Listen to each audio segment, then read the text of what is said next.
Voilà, ce que dit Laure, c'est retrouver un état d'être originel. Ça permet de retrouver un état d'être originel. C'est ce que tout à l'heure on avait appelé le je, hein, J-E. Retrouver cet état d'être originel. C'est juste ça, hein. Il n'y a rien de complexe là-dedans. C'est juste simplement revenir à un état d'être source, qu'on pourrait appeler état source de la conscience, état source d'être. D'arrêter de rentrer dans les projections mentales qui nous amènent dans toutes ces histoires, dans ce petit nous-mêmes qui va dans le futur, qui va dans le passé, et qui surinterprète le présent. Ouais. Donc revenir à cet état source, cet état naturel. Donc forcément, si on revient là, ça va régler énormément de choses.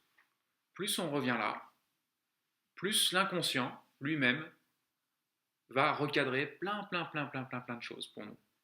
Encore faut-il en revenir là, parce que là, on va dans une phase 3 du zéro mental, l'état de présence, l'état source, l'état originel. On n'est pas seulement dans du mental off.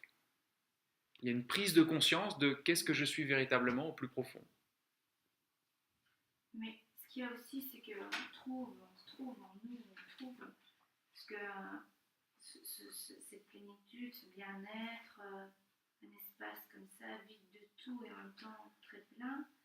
Et quand on revient, mais ce qu'on fait, c'est essayer de trouver dans notre vie cette chose-là qu'en fait on a en nous. Et on essaie de la trouver à l'extérieur, et donc c'est une espèce de quête.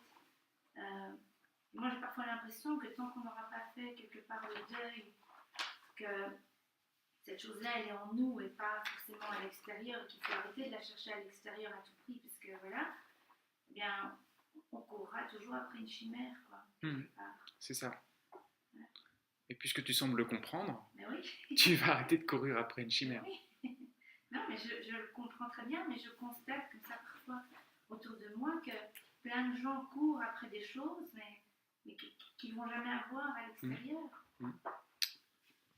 Et si tu prends conscience que c'est courir après des chimères, tu peux juste constater qui court après les chimères. Et là, tu reviens toujours à observer le penseur qui court après les chimères. Et donc, si tu l'observes, ben, l'observateur n'est pas le penseur. Donc, tu te libères de cette course. C'est vrai que ça demande, pour le coup, là, beaucoup d'attention et du temps. Mais après, c'est quel sens ça a pour toi? Est-ce qu'il vaut mieux aller avec les chimères parce qu'on se dit, bon, je ne vais pas passer ma vie à m'en libérer? Ou bien est-ce qu'on se dit, bon, ben, de toute façon, après tout, autant s'en libérer, quel que soit le temps que ça prend.